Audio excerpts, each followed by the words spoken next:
It's Friday, the 2nd of July. Welcome to the Breakfast Show. I'm your host, Mark Anthony, and yes, you're right. Thank God it's Friday. We'll get to the news headlines in just a second. But first, let's take a look at which celebrities will be waking this morning with the realization that they're 1 year closer to that inevitable obscurity. Happy birthday!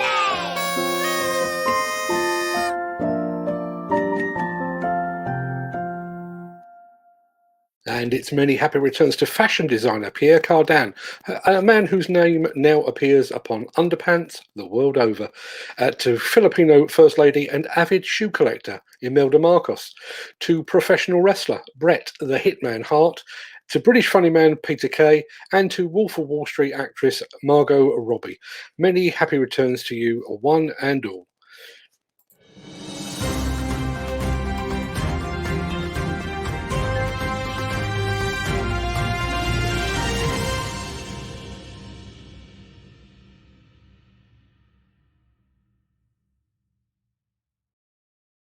And we start with the news that new research shows an alarming increase in the number of construction workers taking their own lives. Glasgow's Caledonian University analysed suicide statistics from 2015 to 2019 and found that the number per 100,000 for construction workers had risen from 26 to 29 over the 4 years. The issue is most acute for construction's unskilled and blue-collar workers, where the suicide rate increased from 48 to just over 73 per 100,000. Those working in non-manual occupations such as managers and professionals have a much lower suicide rate, less than 7 per 100,000 in 2015 and just under 5 in 2019. Overall, those working in the construction industry are 3 times more likely to take their own life than in other sectors, the numbers show. The study was commissioned by the Lighthouse Construction Industry Charity, whose chief executive Bill Hill said, "It's worrying that our support is not reaching the boots on the ground workforce." This could be because about 53% of our workforce are self-employed, agency or zero-hour contractors, and we are simply not getting our message down to the supply chain. Even more worrying is that these statistics are pre-pandemic, so the full impact of that won't be revealed until further data is released in October of this year. In not entirely unconnected news, new reforms to the prompt payment code covering small businesses came into force yesterday, requiring payment times to be cut from 60 to 30 days. Under the tightening of the rules, firms will need to demonstrate they have paid 95% of invoices from businesses with fewer than 50 employees within 30 days. As part of the fresh crackdown on late payment, chief executives or finance directors are now required to personally sign the code to ensure responsibility for payment practices is taken at the highest level. Firms are also now required to formally acknowledge as a condition of signing the code that suppliers can charge interest on late invoices.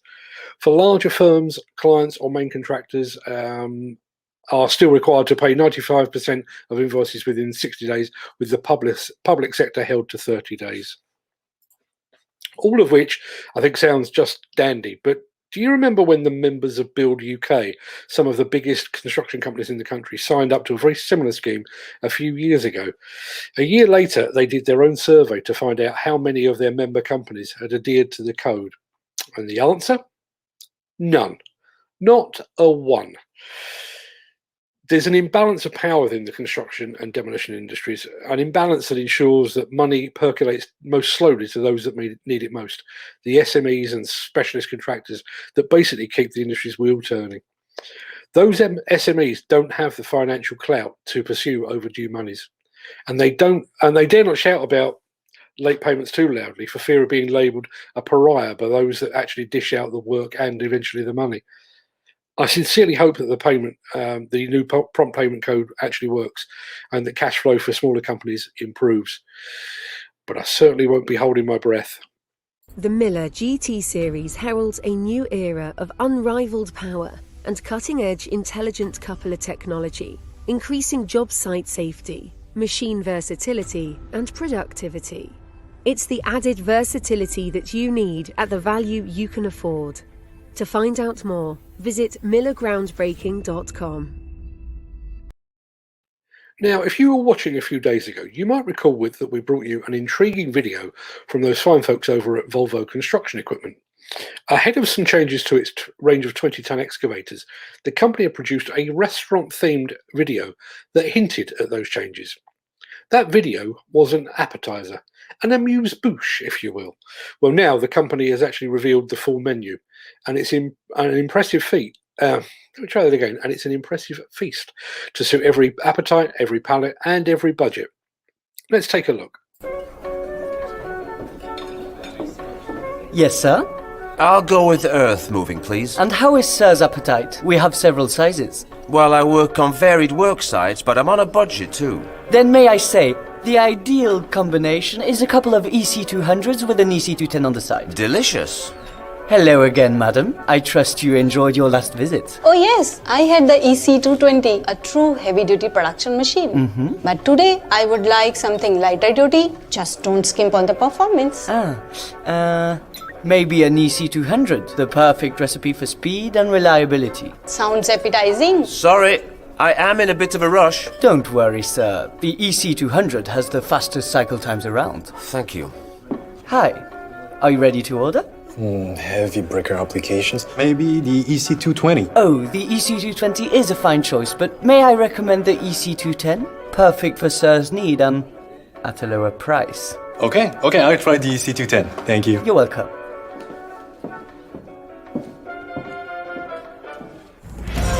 Et voilà! 20 tons for every pallet. The EC200, outstanding fuel economy and performance, and cycle times to satisfy any appetite. The EC210, served with low cost per ton as standard, something to savor in demanding applications. The EC220, superior performance and the power to eat up even the toughest jobs.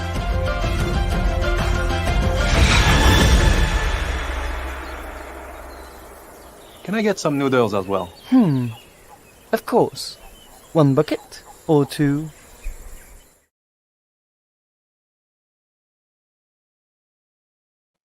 Anybody else now really fancy noodles?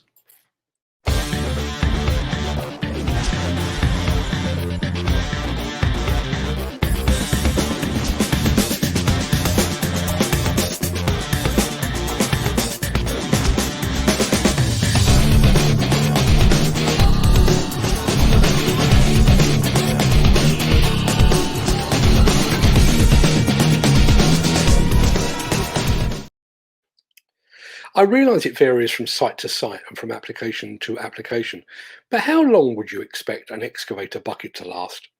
2 years? 5 years? 10? How about 22? We learned yesterday that a bucket sold by Miller UK to a customer in America 22 years ago is still going strong. Alvin Yates from AL Yates General Contractors was, in fact, Miller's first US customer. Yates first encountered the Miller brand at the Cognac event in Las Vegas in 1999. He subsequently bought a 36-inch general-purpose Miller digging bucket for a 20-ton excavator. Now, even though the company has long since sold the excavator on which the bucket was originally mounted, the bucket itself is still very much a part of AL Yates' fleet. According to Miller, the average lifespan of a standard excavator bucket is somewhere between 5 and 10 years. The fact that this bucket has lasted 22 years says a lot for AL Yates' ability to care for its equipment, but I think it says even more about the quality and durability of the buckets from Miller UK. Think about that for a second. 22 years ago, England footballers Declan Rice and Mason Mount were newborn babies. 22 years ago, Google was a startup. 22 years ago, the euro currency had just been born. And 22 years ago, just about everybody had a Nokia mobile phone.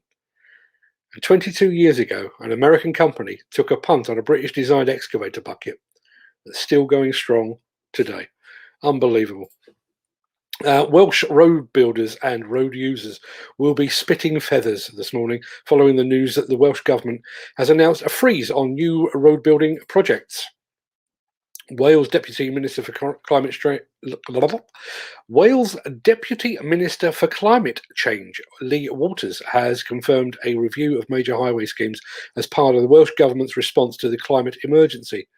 Lee Waters said since 1990, Welsh emissions have fallen by 31%, but to reach our statutory target of net zero emissions by 2050, we need to do much more. Transport makes up some 17% of our total emissions, so it must play its part. We need a shift away from spending money on projects that encourage more people to drive and spend more money on maintaining our roads and investing in real alternatives that give people a meaningful choice.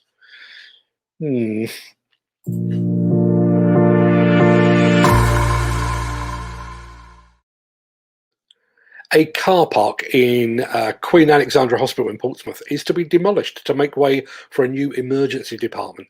Both Kia and Vinci Construction are going toe-to-toe for the new build portion of the works on the £58 million project. But first, a kindly, competent and ideally local demolition contractor will need to clear the way. The client in this instance is Portsmouth Hospital's NHS Trust, but you can find out more about this project and many more just like it over at buildersconference.co.uk. Incidentally, if you missed yesterday's show, you will have missed Neil Edwards discussing the fact that the UK construction industry has just racked up £7.2 million worth of new contract awards during the month of June. If I try very quickly, I think I can probably add, yeah, there you go. I've just added a link to an exclusive article and a video that details yet another remarkable month for the UK construction and demolition industries. Sorry to interrupt the guy with the funny glasses, but if you're enjoying this video, please hit the like button as it helps our channel. Or, better still, share this video with a friend or a colleague. Thank you. Right, back to Beardy. Later this evening, the second episode of our new Demolition World show will land fully formed on a computer or a mobile device near you. The new episode features those fine folks over at Rye Demolition. I'll tell you a bit more in a second, but let's take a look at the trailer. The Rye Group is one of those demolition contractors that flies below the radar. The company does some impressive work for some prestigious clients, but it largely avoids the spotlight until now. The company has a new mission statement that's geared around the subject of sustainability, so we caught up with the Rye Group to find out more.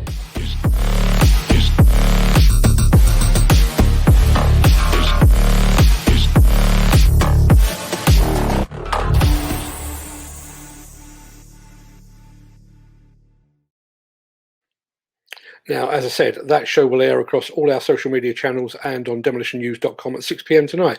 If you play your cards right, you can watch it between tonight's two Euro 2020 football matches. So be sure to tune in a bit later today. That pretty much wraps up today's show, and it wraps up the week too. But fear not, we're not done quite yet. At some ungodly hour in the morning, our weekly omnibus show, The Weekend Wrap, will drop onto social media and onto demolitionnews.com as well. And of course, we'll be back here on Monday next week for yet another episode of The Breakfast Show. We are fast closing in on the 100th episode of this show. That show will mark a major rebranding and an upgrading. We're currently testing the new format in the background, and I think you're going to like it. That's one of the reasons that we've created that. Do you think that's a pretty good likeness? I have to admit, it is dangerously close. Right, we will be back, as I say, back first thing tomorrow morning with the Weekend Wrap, back on Monday morning with the Breakfast Show, and back at 6 o'clock tonight with that Rye Demolition episode of... Oh, excuse me, thought I was going to sneeze. With that episode of Demolition World. I'm off to listen to the latest Content with Media audio podcast that dropped last night. I didn't have time to catch it then, but I'm going to try and get that now. So that's my mid-morning break taken care of. Until I see you next, stay safe, look after yourself, your family, your friends and your colleagues. And of course, come on, England.